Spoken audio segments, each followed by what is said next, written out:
What's going on, people? Let's talk about my 5 top plants for the month of December. The first plant I'm going to talk about today is one that I made an error on. When I last showed it to you guys, which wasn't too long ago, I said, I do think though that this is going to be a slightly smaller leaf when you compare it to these leaves over here. Yeah, well, today I'm about to eat my words.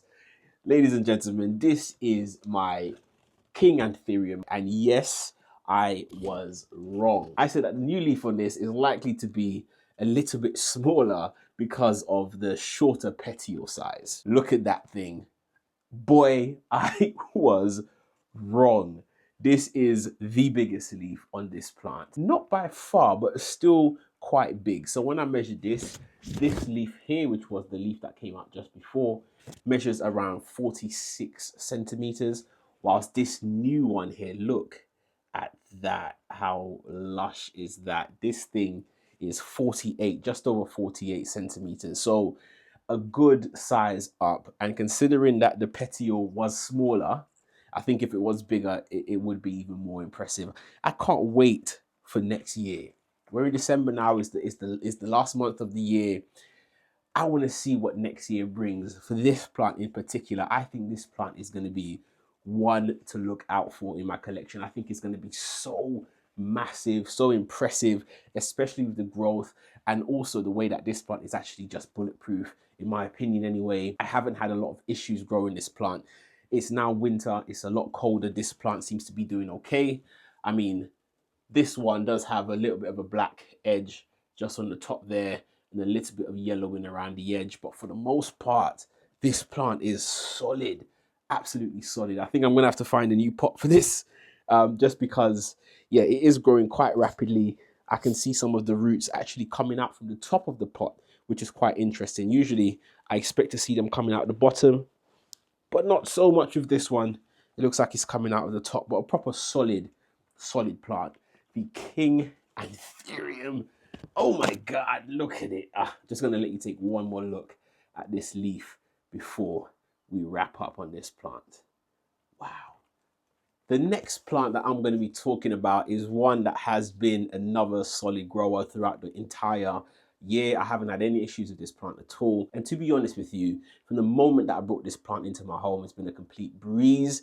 It has been one of those plants that has surprised me. I have spoken about it a couple of different times, and for the most part, I've documented its growth. So definitely go back and look at the journey that me and this plant have been through. And I can't end this year without giving this plant a shout out, which is why it had to make it onto this favorites list today. And it is none other than, bear with me a second, this one over here. Look at that. This thing is absolutely huge, humongous, massive. It is something else.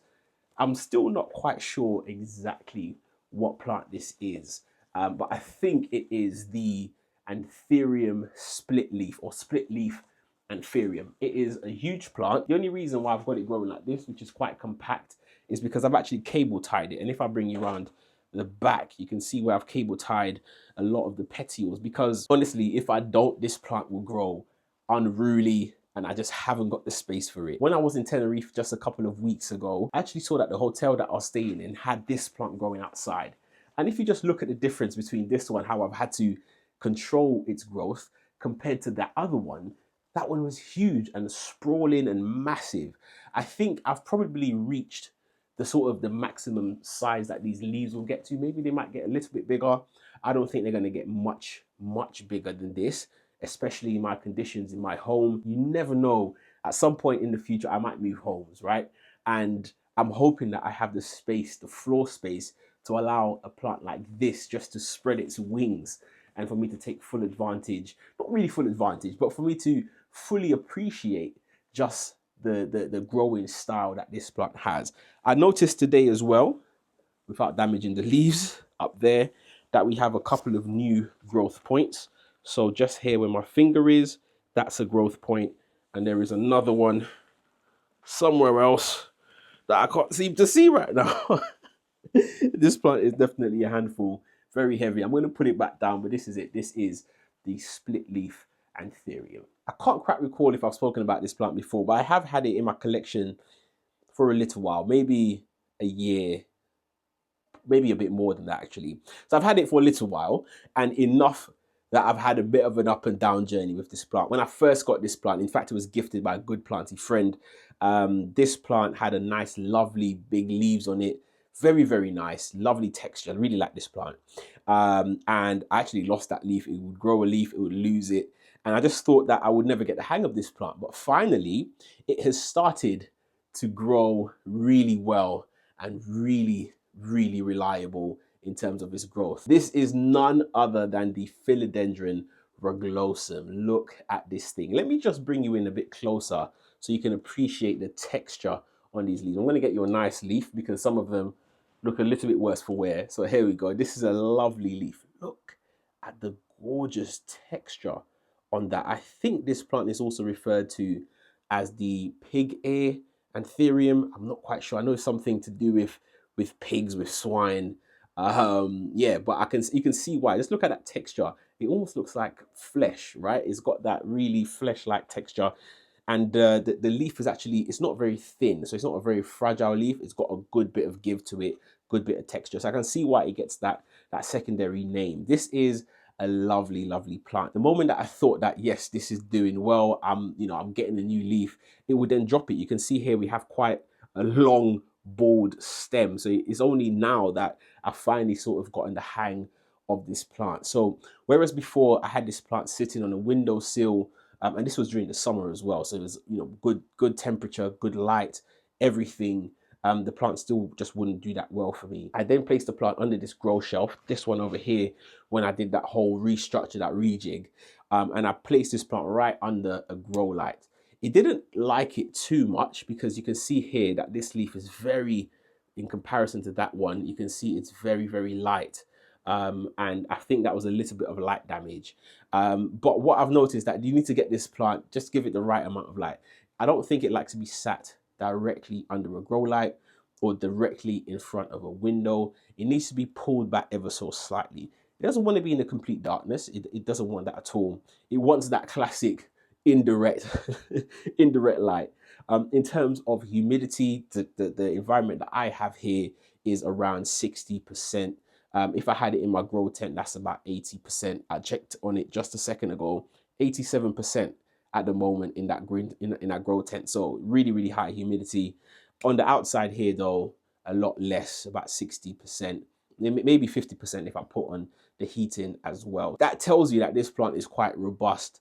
It doesn't need any particularly high humidity. I think this plant could probably do with a bit less actually, because I find that these leathery type leaves tend to need less humidity than the velvety leaves. So you can potentially push this a little bit more. And you can see here as well that the plant is about to push out a new leaf. Now that I've taken it from underneath the grow light, like literally this leaf here was touching the grow light, which is where that dark line has come from, and I've now moved it back, I think this leaf is going to look really, really good. So I think this plant, I'm finally getting the hang of it, and I think it's going to rival the mother plant that it came from. The leaves have gotten a lot smaller. You can see like it's started to sort of drop in size, and it's only now starting to pick back up. So I'm hoping that from here on out, we're going to have a really lovely plant, and one that I'm going to be able to shout about come 2025. The Philodendron rugosum, an absolutely unique philodendron with really gorgeous texture to its leaves. So here's a plant that I almost lost, and I'm so glad that I didn't. This is my Anthurium radicans cross regal, and I did a whole series on this plant where I tried to save it, and quite successfully. This plant was at one point, it was a very big and dense canopy of Anthurium radicans luxurians. And all of a sudden, after the very cold winter, this thing just started to die back. And I had to do an emergency operation on it. I went in, I propagated the plant. I made some other cuttings, which have now been passed on. It's been sold to others. And then I only stuck the 2 top cuttings in here as well, and both of them, I'm glad to say, have now rooted and are doing very, very well. I did notice though that as I picked up the plant, I got some browning on this leaf here as well as on this one over here. So I'm not exactly sure what that is. I'm going to keep an eye on this. I'm hoping that this plant doesn't start to go downhill again. But that said, it has given me a brand new leaf. Look at this one, it's a bit wrinkled, a bit all over the place. That is a brand new leaf, and that is looking really good, really healthy. I don't think there's anything on here to be super worried about. Actually, I say that, but there is a little bit of browning on this leaf. So I'm still going to leave this one here in my favorite plant because I'm so glad to see that the plant is starting to bounce back. I am going to have to just keep an eye on it to make sure that that journey doesn't take a nosedive. But yeah, we're gonna we're gonna keep an eye on this one, the Anthurium radicans cross regal. Just a really gorgeous plant with really gorgeous texture, really unique in the Anthurium sort of vibe that I have in my collection. A lot of them are quite velvety, not as textured and late as this. It would be a shame to lose this one, so that's why it's on this list. It's a gorgeous, striking plant, and I'll be damned if I lose this plant this winter. It's not going to happen, not on my watch. A regular on my favorites list is none other than this right here. This is my Anthurium CUTUCUENSE. I'm going to be careful and really cradle this plant. I do not want this thing to break. Look how thin that stem is. That is really, that's twiggy. That's what that is. Unlike other anthuriums with a really thick, robust trunk, this one is not that. It's very thin, very fragile. And to be fair, the stem is as fragile looking as its leaves. Look how slender that thing is. We just looked at the Anthurium radicans cross regal, and that one had some gorgeous texture. And this one is very similar in texture. Look at that. That's very belate. A gorgeous, beautiful texture on these leaves. Very, very similar, just that obviously this one has a much different shape, where it's kind of, it's got these very pronounced lobes, almost like a fork. So it's that lovely tri-lobed shape that it has here. Now, the reason why this plant has made it onto my favorites list this month is because of this new leaf. This leaf is absolutely massive. Let me get my hand up next to it. Look at that. It's much bigger than my hand. And for the years that I've had this plant, it has never produced a leaf this big for me. This is absolutely massive. This is by far the biggest leaf that this plant had ever produced. This one that came before, right here, I thought that this was quite a big and impressive leaf. But then this one came out and it really, really surprised me. I'm really, really chuffed to see this leaf. And there is a new one coming. I'm being so careful with this plant. There's a new leaf right here. This little red burgundy thing. I'm really excited to see what this leaf looks like. Is it going to be as big or even bigger than this lead leaf over here? I'm hoping it is. I'm hoping it is. But we'll keep our fingers crossed. I have noticed also, just here on the back of this stem, right here where my finger is, right there, right there where my finger is, this looks like a new growth point as well. So that's quite cool to see. We'll keep an eye on this to see if it does produce a whole new stem for us. I hope it does. I truly do. I truly do. But the final plant on this top 5 favorites list for December 2024 is none other than the Anthurium CUTUCUENSE. Look at that leaf. Wow. Okay, so there you have it. Those were my top 5 plants for the month of December 2024. I'm really, really keen to hear what your top 5 plants are. It doesn't have to be 5. What is your one single favorite plant this month, this year? You know, let's wrap up the year as we should. Let's celebrate our plants. So let me know in the comments below. Would love to hear from you there. But that's it. Thank you so much for watching, and as always, keep planting.